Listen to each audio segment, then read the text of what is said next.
let's just call these in the moment videos, because I don't have anything written out, but I think it's like one of those times where I feel like I need to just be in the moment and be real with you guys, because I feel absolutely helpless right now. By the way, welcome. This is Tinge of Bravery, Apple and Spotify and YouTube.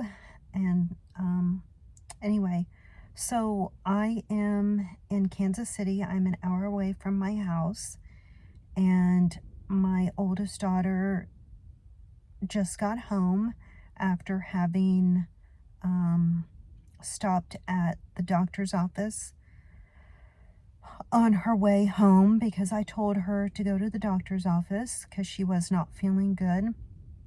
And anyway, she's home because she only has classes Monday through Wednesday, and so she's coming home Thursday through Sunday, which I absolutely am so happy to have her there. But anyway, she called me earlier, said she was not feeling good, and so I told her on the way home, stop at the clinic, tell them that, her sister was sick last week and had a sore throat, so just get a prescription. So she did that, but as she was leaving the doctor's office, her car wouldn't start. And of course, she does not have cables in her car because I'm not great at doing stuff like that. I guess I thought we each had cables. I know for a fact that her sister Annie has cables, because we got an extra set a few weeks ago, and she had just gotten her car, so I just had her put him in her car. But other than that, we don't have I guess cables in anybody else's car, nor do we have AAA. Nonetheless, I was at Target at the time that she called to tell me that her car was dead. I went there to get Lysol, orange juice, and chicken noodle soup. So now I'm roaming around Target. I post on Facebook, hey, is there anyone that can run and help my daughter? And that always goes over really well, because we have just amazing set of friends that is willing to just really jump to help us out. So that was a good thing. I had like 3 or 4 different people that were ready to get there, and 2 of them did get there. And by the time they did, someone at the clinic saw that she was having difficulties, so he jumped her car. She had it running by the time our 2 friends got there, and she was on her way home. So I sent her home, and instead of having her stop to get her prescription, so instead of her doing that, I sent her other sister, and this really is going somewhere. I sent her other sister, who was just getting off work. How long do I have? Okay, I've been talking 3 minutes. So I sent her other sister to go by and pick up her prescription. And she replies to me with a response that I'm just kind of, I'm thankful that I'm on medication. Let's just say that. Because she says my food's going to get cold. And I tell her, look, this isn't the time. I just really need your help. And of course she does, because, my girls really are good. They just, maybe we're just really tired of doing all this on our own. Because it can get tiring, figuring everything out yourself. But it's just the way it is.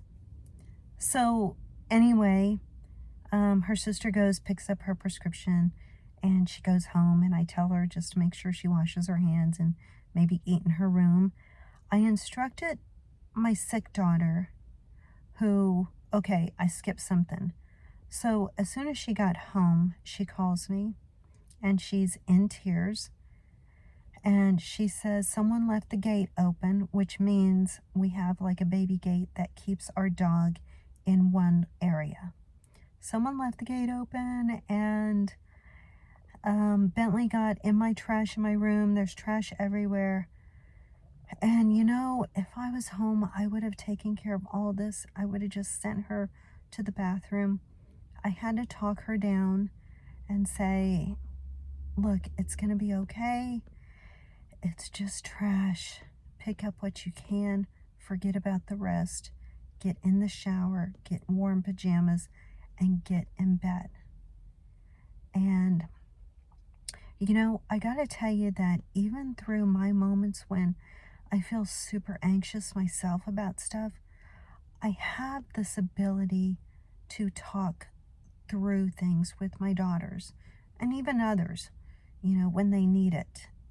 I literally forget who or what I'm going through. And so I talked her down and told her I loved her and told her that her sister was bringing medicine home. And so hopefully by now she has taken her shower and she's in her bed, and her other sister is eating her dinner. And I'm in Kansas City. I'm not going to be home for almost 2 more hours, which is also really frustrating because that's like one of the things that really gets to me. I don't even, that's a whole nother subject. I was sharing these rides with somebody else, and that stopped for some of the dumbest reasons ever. But, for the most part, I don't mind bringing my daughter because, it does kind of give me these chances to just run to the store or even just sit in my car and eat my dinner. Like, I brought a sandwich, and now my stomach is finally kind of starting to growl again.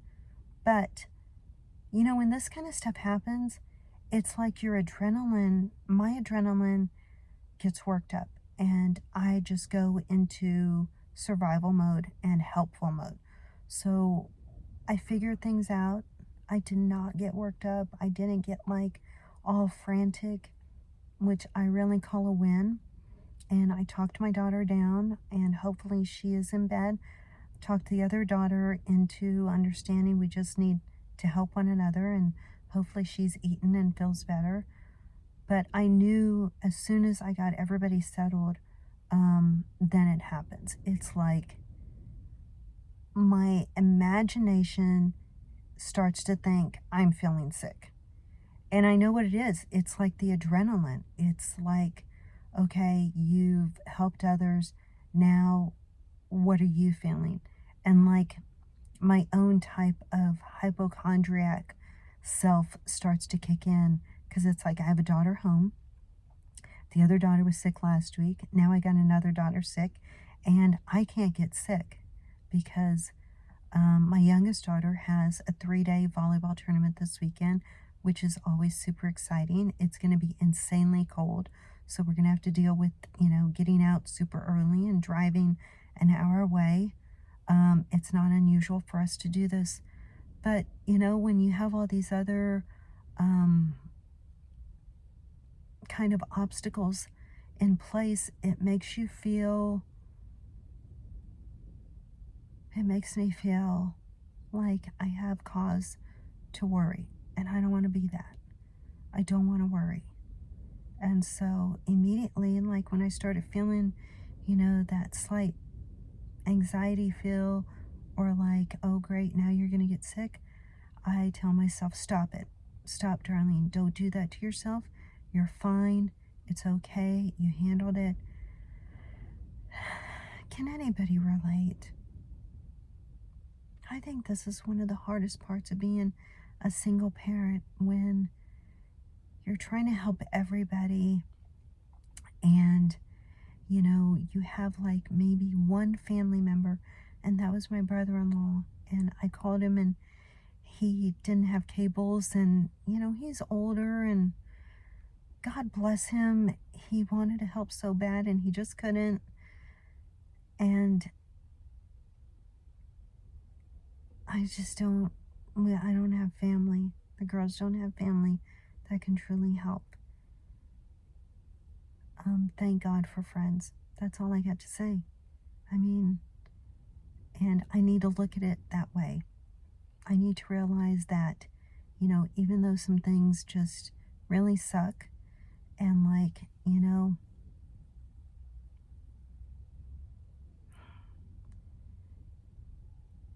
things could be different, but they aren't. I'm here. She's there. I will be home. God willing, we'll make it home safely, and everything is going to be fine. I'm going to spray the house down with Lysol so that I don't get sick, and so my youngest stays well. And you know what? Life happens, and I wanted to record this to show that my emotions can get real, and this is real. I know I probably could have felt a lot more anxiety, a lot more frustration, but I'm not going to do that. Today actually was a decent day because I got stuff done with the disability, which payments, which has been on my mind. I got firewood brought into the house. That was a huge chore, and I did it. I'm proud of myself, and I'm proud of my neighbor for helping me. I mean, we did it together. We're these two older women who handled this, and I got that done. And I don't want to be paranoid about this Arctic weather that's coming, and so crap happens. And I'm going to try to pray through this right now, meditate for a little bit, do some breathing, and maybe try to eat my sandwich and continue to wait in the car for my daughter, because it's probably the better place for me at this time. So anyway, subscribe. I'm not going to say share unless you think there's someone that could really use this particular video. So if you think so, or you really liked it, please comment. Do subscribe so I can try to, get more subscriptions, so I can try to monetize my my YouTube channel, as well as my my podcast and my online blog, Unmaking a Mess. Thanks, guys, and thank you so much to the people that helped us. You are just absolutely amazing, and I pray that God does something really good in your life, and for the most part in ours too. Take care, all.